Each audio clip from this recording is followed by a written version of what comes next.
দক্ষিণ ভারতের মিস্ত্রি কর্তৃক নির্মিত হচ্ছে মহাপ্রভু জগন্নাথ। হ্যালো বন্ধুরা, আমি তোমাদের টুনাই আজকে চলে এসেছি বর্ধমানের একটা বিশেষ তোমাদেরকে রিভিল করার জন্য, যেটা আমরা দেখতে পাবে যে এখানে যে ভোগ হবে সেই ভোগের আয়োজনটাও কত বড় হবে। মন্দিরের কাজটা যেন অনবদ্য একটা কাজ তোমরা দেখতে পাবে। মন্দিরে আসবো, এটা একটা তীর্থস্থান তৈরি হবে। এই অন্নভোগের ব্যবস্থার জন্য বাসনপত্রও তৈরি হয়ে গেছে। বটগাছের তলায় নাগেশ্বর দেব, যেখানে প্রধান দুর্গাপুজোটা এখানেই হয়। তার সঙ্গে এখানে শ্রীকৃষ্ণের অষ্টপ্রহর হয়। অর্থাৎ দক্ষিণ ভারতের মন্দিরের আদলে নির্মিত এই মহাপ্রভু জগন্নাথের মন্দির 2 থেকে 2.5 বছর নিখুঁত সৌন্দর্যের দ্বারা নির্মিত হচ্ছে এই মহাপ্রভু জগন্নাথের মন্দির। গড়ে উঠবে মহাপ্রভুর প্রসাদের অনেক দোকান। এই দীর্ঘ সময় নিয়ে তৈরি হচ্ছে এই মন্দিরটি। খুলে যাবে মহাপ্রভুর মন্দির। জগন্নাথের এই অপরূপ সৌন্দর্যের মন্দিরে দূর থেকে যারা ট্রেন ধরে আসবে,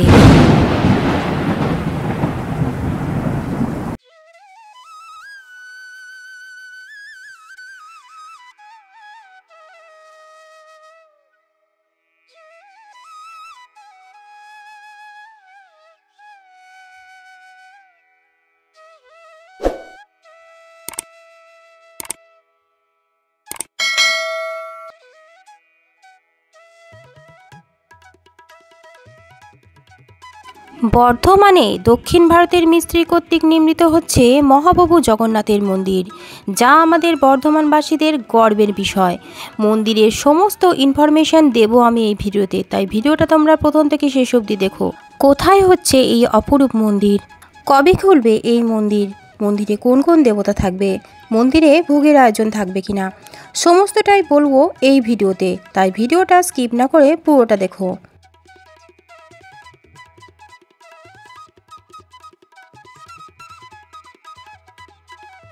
বর্ধমানের আলামগঞ্জ বারোয়ারি কর্তৃপক্ষের কর্তৃক আলামগঞ্জের ঠিক যেখানে জনপ্রিয় সার্বজনীন দুর্গাপুজো হয় মানুষের নজর কাড়ে, সেই প্রাঙ্গণেই তৈরি করা হচ্ছে দক্ষিণ ভারতের মন্দিরের আদলে নির্মিত এই মহাপ্রভু জগন্নাথের মন্দির।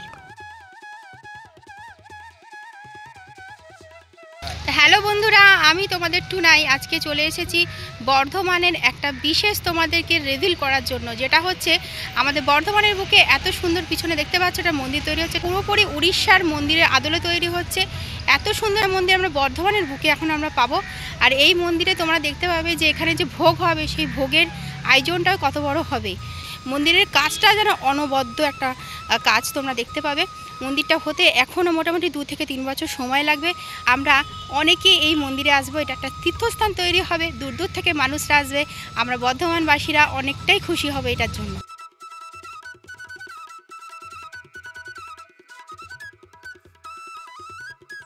আলামগঞ্জ বারোয়ারির প্রাঙ্গণে দক্ষিণ ভারতের মন্দিরের আদলে নির্মিত হচ্ছে এই মহাপ্রভু জগন্নাথের মন্দির।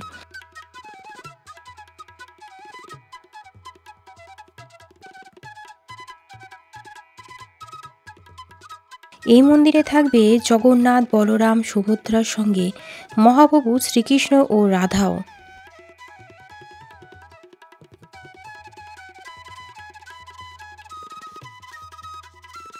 মন্দিরে মহাপ্রভুর ভোগও চড়ানো হবে। এই অন্নভোগের ব্যবস্থার জন্য বাসনপত্রও তৈরি হয়ে গেছে।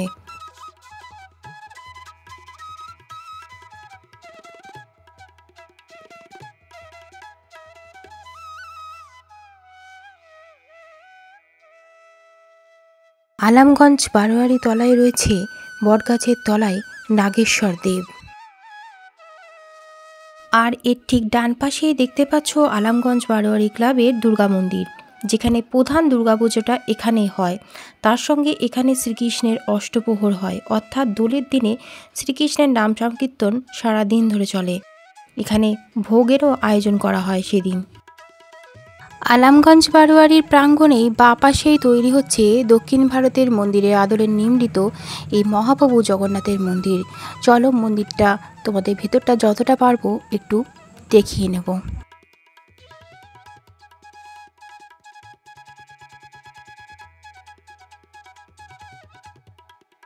মন্দিরের কাজগুলো তোমরা দেখেই বুঝতে পারছো দক্ষিণ ভারতের আদলেই তৈরি এই মন্দির। মন্দিরটি তৈরি হচ্ছে প্রায় 2 থেকে 3 বছর ধরে। মন্দিরের কাজও চলবে আরও 2 থেকে 2.5 বছর। অসম্ভব অপরূপ কারুকার্যের ছোঁয়ায় নিখুঁত সৌন্দর্যের দ্বারা নির্মিত হচ্ছে এই মহাপ্রভু জগন্নাথের মন্দির। মহাপ্রভু জগন্নাথের দর্শন আমরা বর্ধমানে বসে করতে পারবো, এটা আমাদের বর্ধমানবাসীর গর্ব। দক্ষিণ ভারতের মন্দিরের মতো অসাধারণ সৌন্দর্যের অধিকারী মহাপ্রভুর এই মন্দির। বহু দর্শনার্থীরা আসবে বর্ধমানের আলমগঞ্জের মহাপ্রভুর দর্শনে। গড়ে উঠবে মহাপ্রভুর প্রসাদের অনেক দোকান, তৈরি হবে ভোগঘর। মহাপ্রভুর ভোগের তৃপ্তি মিটবে বর্ধমানে বসেই। অতি সুন্দরভাবে দীর্ঘ সময় নিয়ে তৈরি হচ্ছে এই মন্দিরটি। মন্দিরে মহাপ্রভুর ভোগেরও ব্যবস্থা থাকবে। আলমগঞ্জ বারোয়ারি তলার কর্তৃপক্ষ দ্বারা নির্মিত করা হচ্ছে এই মহাপ্রভু জগন্নাথের মন্দির। মহাপ্রভুর মন্দির তৈরিতে আরও 2 থেকে 2.5 বছর সময় লাগবে। ঠিক তারপরেই অপেক্ষার অবসান, খুলে যাবে মহাপ্রভুর মন্দির। মহাপ্রভু জগন্নাথের মন্দির দর্শন করতে দূর দূরান্ত থেকে অনেক ভক্তরাই আসবে। মহাপ্রভুর ভোগ গ্রহণও করতে পারবে। জগন্নাথের এই অপরূপ সৌন্দর্যের মন্দিরে দূর থেকে যারা ট্রেন ধরে আসবে, বর্ধমান স্টেশনে নেমে টোটো ধরে আলমগঞ্জ বারোয়ারি তলার মহাপ্রভু জগন্নাথের মন্দিরে খুব সহজেই চলে আসবে। আগে থেকে এত সুন্দর একটা ইনফরমেশন তোমরা পেয়ে তোমাদের কেমন লাগলো অবশ্যই একটা লাইক কমেন্ট করে জানিও। ভিডিওটা এই পর্যন্তই, পরে দেখা হচ্ছে অন্য কোনো ভিডিওতে।